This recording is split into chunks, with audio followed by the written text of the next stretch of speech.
주시옵소서. 지금도 살아계셔서 말씀하시는 하나님, 오늘도 설교를 통하여 하나님의 말씀을 듣게 하시고 하나님의 뜻을 깨달아 알아 그 말씀대로 순종하며 나아갈 수 있도록 우리에게 은혜를 더하여 주시옵소서. 감사드리며 예수님의 이름으로 기도드리옵나이다. 아멘. 하나님의 말씀 디모데후서 4장 14절부터 18절 말씀 보겠습니다. 우리 디모데후서 4장 14절부터 18절 말씀입니다. 신약 346면입니다. 함께 읽겠습니다. 4장 14절부터 18절입니다. 시작. 구리 세공업자 알렉산더가 내게 해를 많이 입혔으며 그께서 그 행한 대로 그에게 갚으시리니 너도 그를 주의하라. 그가 우리 말을 심히 대적하였느니라. 내가 처음 변명할 때에 나와 함께한 자가 하나도 없고 다 나를 버렸으나 그들에게 허물을 돌리지 않기를 원하노라. 주께서 내 곁에 서서 나에게 힘을 주심은 나로 말미암아 선포된 말씀이 온전히 전파되어 모든 이방인들에게 듣게 하려 하심이니 내가 사자의 입에서 건짐을 받았느니라. 주께서 나를 모든 악한 일에서 건져내시고 또 그의 천국에 들어가도록 구원하시리니 그에게 영광이 세세 무궁토록 있을지어다. 아멘. 할렐루야. 아멘. 또 우리의 삶 가운데서 또 우리의 삶을 지키셨다가 또 금요 또 예배로 우리가 함께 모여서 예배할 수 있고 하나님을 찬양할 수 있고 기도할 수 있음에 감사를 드립니다. 하나님의 은혜가 우리에게 있기를 원합니다. 저도 한 주간 이렇게 좀 이렇게 수련회 있다가 오늘 아침 9시에 이렇게 왔는데 몸은 좀 피곤하지만 또 예배 속에서 하나님의 은혜가 우리의 모두에게 있기를 원합니다. 디모데후서는 사도 바울이 마지막 쓴 서신이죠. 디모데후서를 쓰고 난 다음 이제 얼마 있지 않아 순교를 당하게 되죠. 어떻게 보면 이제 순교를 당할 것에 대해서 사도 바울 본인도 알고 있었어요. 그래서 더 이상 이제는 감옥에서 나가지 못하고 죽겠구나 이렇게 생각하면서 생을 이렇게 자기의 인생을 이렇게 마무리하는 차원에서 디모데후서를 쓰고 있는데 이 디모데후서는 또 목회 서신이라고도 하는데 목회를 하고 있는 디모데에게 어떻게 목회를 해야 되는지도 말씀하면서 자기 생애를 정리하고 있는 거죠.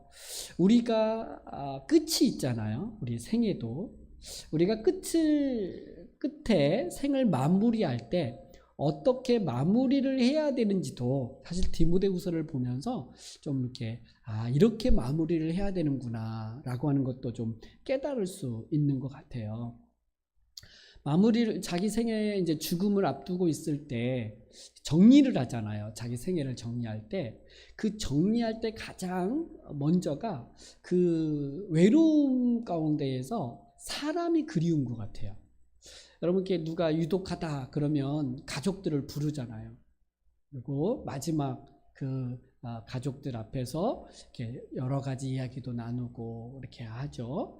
아마 바울도 그의 생애를 마무리하면서 그가 가장 사랑했던 영적인 아들 디모데를 그리워해요.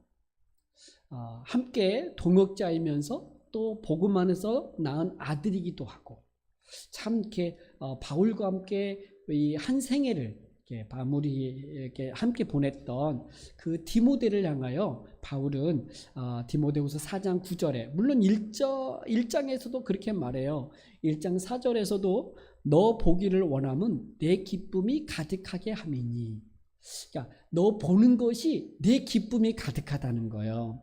그러면 사랑하는 아들 디모데야 1장 2절에도 이렇게 말하고 그러면서 오늘 4장 9절에 이렇게 말해요. 너는 어서 속히 내게로 오라. 너는 어서 속히 내게로 오라. 21절에 보면 너는 겨울 전에 어서 오라 이렇게 얘기해요. 그러니까 보고 싶은 거죠. 보고 싶은 거죠. 그리고 여러 가지 목회에 대한 당부와 또 여러 가지 이제 권면들을 이제 바울은 디모데에게 하려고 해요.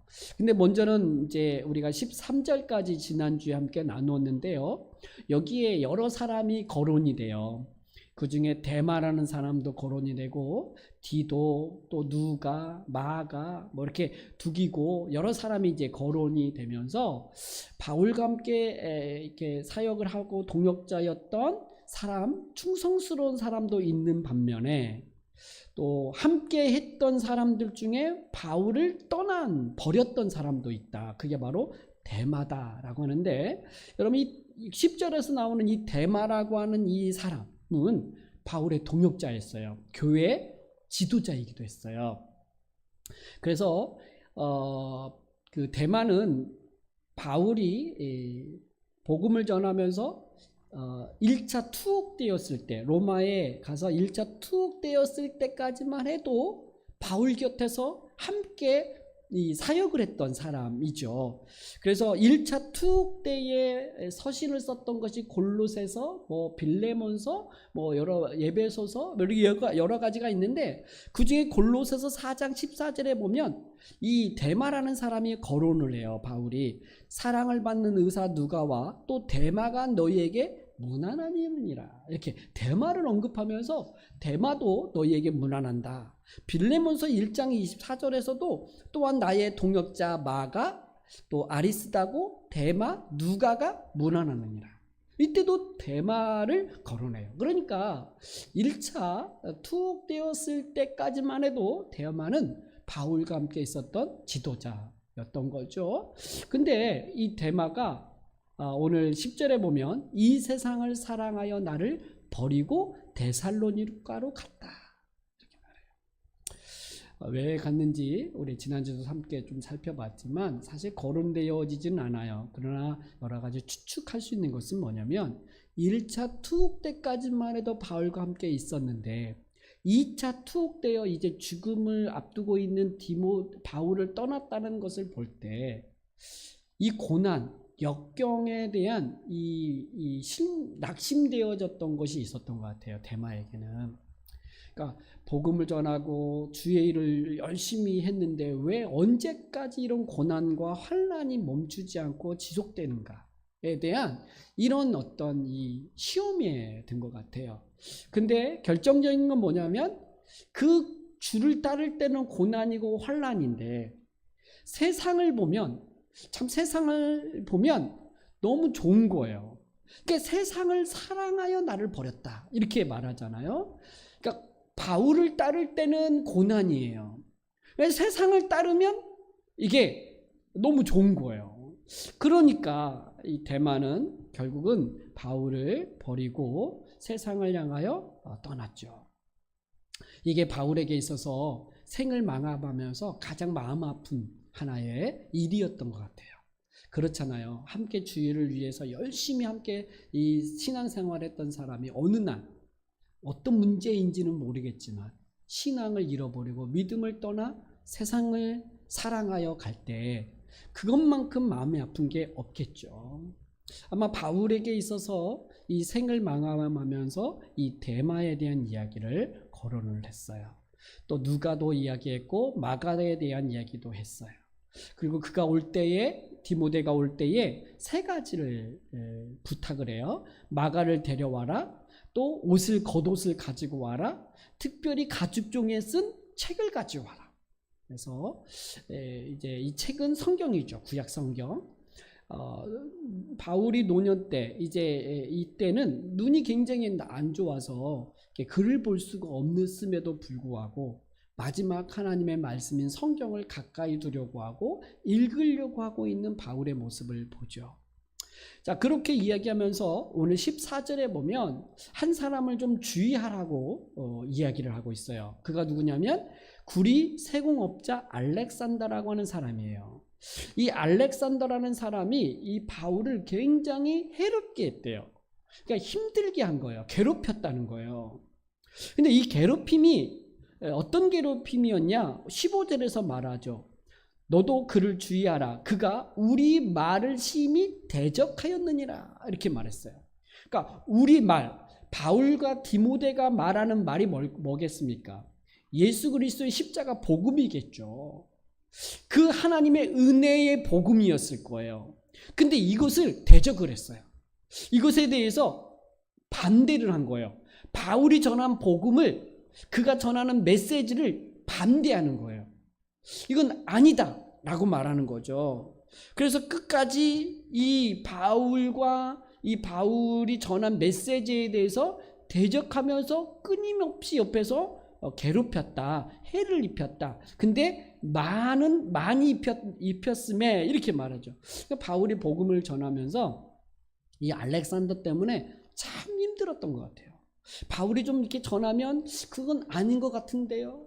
꼭 그렇게 해야 되나요? 뭐 이렇게 꼭 그것이 하나님의 뜻일까요? 이렇게 이제 계속해서 옆에 서서 했던 것 같아요. 그러니까 이게 알렉산더라고 하는 사람도 교회 안에 있으면서 이렇게 이제 힘들었던. 그러니까 디모데 너도 그를 주의하라 이렇게 말하잖아요. 그러니까 함께 있으면서 괴롭혔던, 힘들게 했던 이런 사람 알렉산더가 있었다. 근데 구리 세공업자인 알렉산더예요. 그러니까 굉장히 사업을 좀 했던 것 같아요. 그러니까 경제적인 어떤 좀 그 부한 사람이었던 것 같기도 하고, 그러면서 이제 이런 역할을 한 거죠. 안 좋은 역할이죠. 그래서 바울은 참 그를 생각할 때 참 힘들게 했던 사람 중에 이 알렉산더를 이야기하고 있고, 그리고 너도 그를 주의하라고 하고, 그는 우리를 많이 대적했다. 이 대적했다는 말이 뭐 이렇게 싸웠다라기보다는 반대했다라고 번역을 했더라고요. 다른 성경들은 거의다가 반대라는 말로 번역을 했어요. 새 번역은 그대도 경계하십시오. 그가 우리 말에 몹시 반대하였습니다. 이렇게 이제 새 번역을 했죠. 그러니까 반대한 거예요. 어떤 일을 할 때 이제 이걸 대적했다 이렇게 말하는 거죠. 그러니까 이런 사람들이 있는 거죠. 그런 사람들에 대하여 주의할 것, 너도 경계할 것 이렇게 이야기를 하고, 또 16절에 보면 이제 또 다른 이야기인데요. 내가 처음 변명할 때에 나와 함께한 자가 하나도 없고 다 나를 버렸으나. 여기서 처음 변명할 때 어떤 변명이냐? 재판받을 때예요.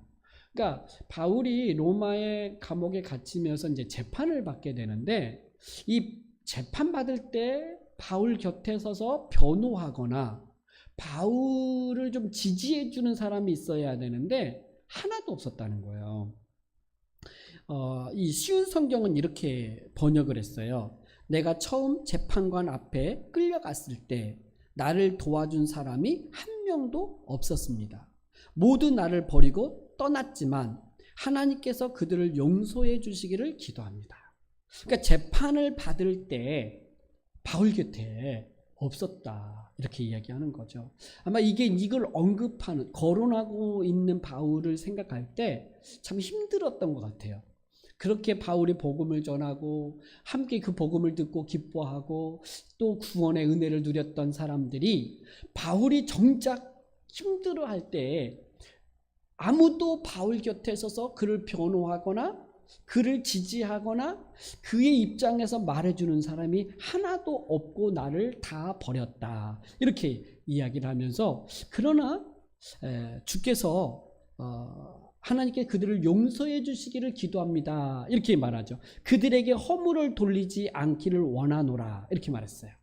그러니까 용서하고 싶은 거예요.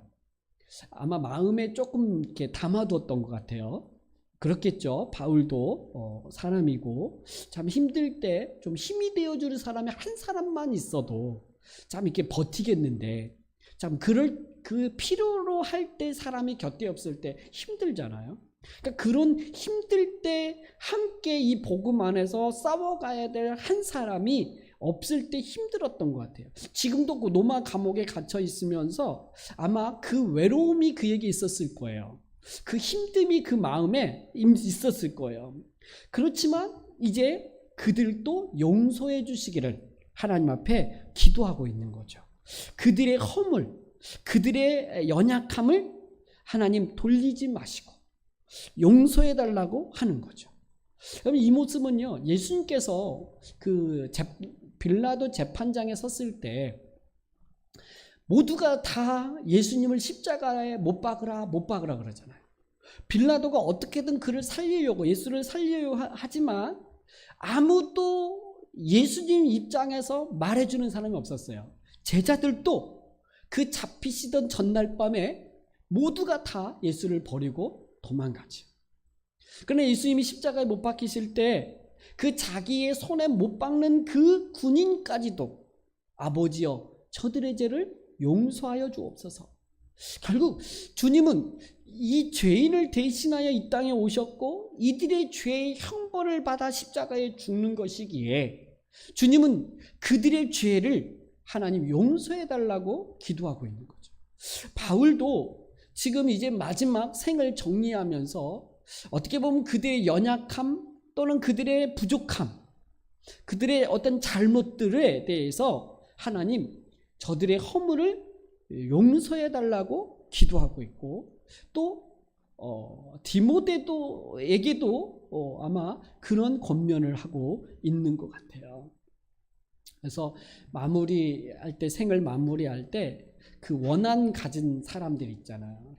한평생 그 마음에 그 사람을 향한 미운 마음들, 참 용서가 안 되는 사람들, 이런 사람들을 용서하지 않고 끝까지 이렇게 생을 마무리하는 게 아니라 그 마음에 어떤 그 용서하지 못하는 사람들도 용서하고 또 하나님 앞에 그들을 위하여 기도해 주고 있는 이 바울의 모습을 보게 되죠.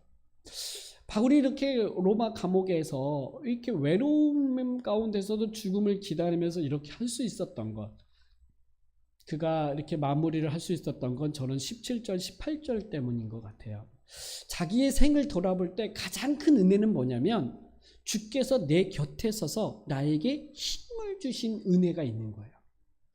이 17절에 주께서 내 곁에 서서 나에게 힘을 주심은, 그러니까 자기 한 생에 늘 주님께서 내 곁에 서서 나에게 힘 주신 은혜가 있는 거죠.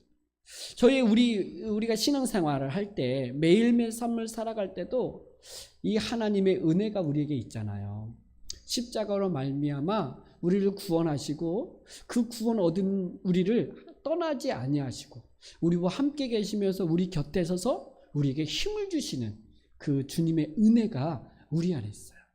근데 사도 바울은 이 은혜, 이 힘을 주시는 그 은혜로 인하여 뭘 더 힘썼냐면 나로 말미암아 선포된 말씀이 온전히 전파되어 모든 이방인이 듣게 하려 하심이니 내가 사자의 입에서 건짐을 받았느니라.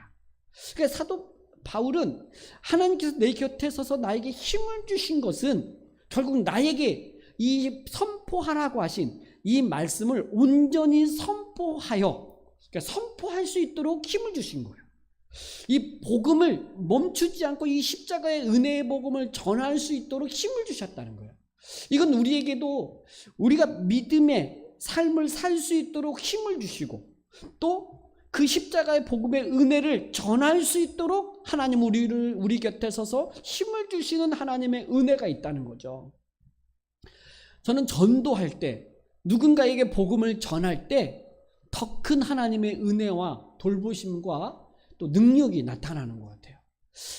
이렇게 누군가에게 복음을 전해 볼 때 그 지혜로움, 그러니까 내가 전하면서도 나에게 이런 지혜가, 나에게 이런 지식의 은혜가, 이렇게 깜짝깜짝 놀래갈 때가 있잖아요. 그러니까 이렇게 전할 때 주님이 내 곁에 서서 나를 돕고 있구나 라고 하는 것을 더 잘 알 수 있는 게 선포, 하나님의 말씀을 온전히 선포할 때, 전파할 때인 것 같아요. 물론 그것뿐만 아니라 저는 믿음의 삶을 살 수 있도록 주께서 우리에게 힘을 주시고 또 우리 곁에 서서 우리를 도와주시는 은혜가 있는 거죠. 근데 이 선포, 전파만이 아니라 바울이 전한 모든 이 말씀이 모든 이방인들이 듣게 하려 하십니다. 아마 이것 때문에 하나님께서 자기에게 그 힘을 주셨다라고 말하는 것 같아요. 이방인들에게, 모든 이방인들에게 이 말씀을 듣도록 전할 수 있도록 힘을 주셨다. 그리고 내가 사자 입에서 건짐을 받았다. 이렇게 얘기하죠. 그러니까 이건 과거형이에요. 그러니까 과거에 지금 내가 그렇게 나와 함께 하셔서 하나님께서 힘 주셔서 이런 사역들을 하게 하셨다라고 지금 고백하고 있는 거죠. 18절도 마찬가지예요. 주께서 나를 모든 악한 일에서 건져내시고 또 그의 천국에 들어가도록 구원하시리니 그에게 영광이 세세 무궁토록 있을지어다. 결국 우리의 삶의 끝은 뭐냐면 구원이잖아요. 그 하나님의 나라 천국에 들어가게 하시는 거예요. 이게 우리의 삶의 궁극적인 목적이죠. 그러니까 결국 이거에 대한 사도 바울의 확신이 있고 구원에 대한 확신 속에서 이 삶을 살아간 거죠. 그러니까 언제 죽더라도 그는 하나님의 나라 천국에 들어갈 것에 대한 확신 속에서 복음을 전한 거죠. 그 전할 때 그에게 많은 위험이 있었어요. 많은 어려운 악한 일들이 그에게 있었어요. 18절에 주께서 나를 모든 악한 일에서 건져내시고 이렇게 말할 때 복음을 전하는 그 일들, 아니 자기의 생애 속에서 그 수많은 악한 일들이 그 일들 속에서 건져주셨음에 대한 고백이죠. 여러분, 모든 악한 일들, 또 다른 번역은 뭐라고 했냐면 그 많은 악한 사람들로부터 건지셨다 이렇게 말해요. 그러니까 이 악한 자들, 또 악한 사람으로 인한 어떤 행위에서 나를 건지셨다 이렇게 바울은 말해요. 우리가 삶을 살아갈 때 이렇게 악한 사람도 만나고 그 악한 사람들로 인하여 어떤 행위, 그의 행위에 의하여 이렇게 어떤 어려움을 겪을 때가 많잖아요. 내 의지와 상관없이, 내가 어떤 선택과 상관없이 이 악한 일들로 인하여 오는 고통과 어려움들이 있어요. 근데 거기에서도 하나님은 건지신다 이렇게 말하고, 궁극적인 건지심은, 구원은 우리의 영혼에 대한 그 구원이고 천국에 들어감이겠죠. 이게 우리 신자들이 매 순간순간 붙들고 살아가면서 우리의 삶에 일어나는 많은 일들을 이겨내는 하나의 동력이어야 된다 생각이 들어요. 여러분, 예수 그리스도의 그 십자가 은혜로 내가 말할 수 없는 그 복을 얻은 자로서 그 하나님 은혜 아래서 우리가 삶을 살아가죠. 참 사람과의 관계 속에서 그 힘든 게 참 큰 것 같아요. 일에 대한 힘듦은 두 번째야. 내가 그냥 참고 견디면 돼. 근데 사람과의 관계는 이게 계속 꼬일 때만큼 어려운 거는 것 같아요. 그럼 어떻게 할 수가 없어요. 그럴 때마다 이 하나님의 은혜를 구해야 되고, 그 하나님의 건지심 속에서 내 마음 상하지 않고 낙심하지 않고 그럼에도 불구하고 믿음의 길을 끝까지 걸어가는 게 중요하거든요. 근데 이 길을 갈 수 있도록 하나님께서 모든 악한 일에서 건지셨고 궁극적인 그의 나라 천국에 들어가도록 우리를 구원하셨고, 그 구원하신 하나님은 영원 무궁토록 그 영원하신 하나님 되신다 이렇게 얘기하고 있는 거죠. 우리에게 이 복이, 이 은혜가 있기에 혹시 우리의 삶 속에 악한 일들로 인하여, 악한 자들로 인하여 우리에게 어려움이 있다면 또 그곳에서도 건져주실 것을 믿고 또 그 하나님을 의지하면서 힘을 내어 다시 한번 믿음의 삶을 살아가는 저와 여러분이 되기를 축복합니다. 바울이 자기 생애를 되돌아보면서 이게 참 마무리인 것 같아요. 참 이렇게 참 영광스러운 어떤 삶의 마무리를 딱 짓는 모습들을 보면서, 야, 이렇게 우리의 삶도 우리의 삶의 인생의 끝에서도 이런 마무리가 되어졌으면 좋겠다라는 사모함이 있는 것 같아요. 이 모든 삶이 주의 은혜 가운데 우리 모두에게 이루어지기를 주님의 이름으로 축복합니다. 아버지 하나님, 감사합니다. 우리를 그 십자가의 은혜 아래서 구원하셨고 또 구원 얻은 자로서의 우리의 일상의 삶을 살아갈 때 우리 안에 일어나는 많은 배신과 또 우리의 약함과 어리석음 때문에 또 많은 어려움을 겪을 때도 있는데 그 안에서도 우리를 건지시고 또 우리 곁에 서서 힘을 주시는 그 하나님의 은혜가 있음을 믿고 다시 한번 용기를 내고 또 믿음의 길을, 믿음의 걸음을 걸어 나갈 수 있도록 하나님 축복하여 주시옵소서. 이 밤에 우리의 간절한 소원을 가지고 기도할 때 주님 우리의 기도를 들으시고 응답하시고 역사하여 주시옵소서. 감사드리며 예수님의 이름으로 기도드리옵나이다. 아멘.